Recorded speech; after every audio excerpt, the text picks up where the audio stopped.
Putri Marshanda Sienna putuskan berhijab, penampilannya banjir pujian.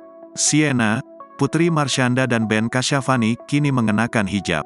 Diketahui Putri Marshanda dan Ben Kasyafani mendadak mengejutkan publik.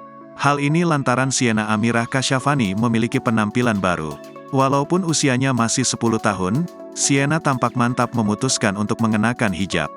Sienna pun menceritakan awal mula dirinya mantap memakai hijab, yang ternyata dimulai dari ketidaksengajaan. Dan bukan pula karena paksaan dari orang tuanya.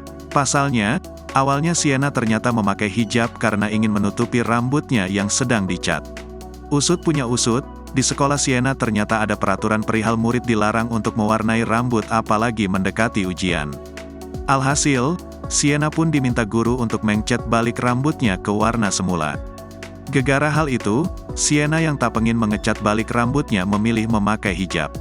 Namun lama-kelamaan, Sienna tak hanya mengenakannya di sekolah. Aku awalnya cuma mau pakai hijab di sekolah, tapi lama-lama jadi pakai kemana-mana, kata Sienna lagi. Dan sejak saat itu, Sienna menjadi nyaman memakainya dan memutuskan untuk terus mengenakan hijab. Marshanda yang duduk di samping Sienna juga mengatakan keputusan berhijab itu datang dari kemauan anaknya sendiri. Jadi itu dari dirinya sendiri, dari kemauan dia sendiri, tandas Marshanda.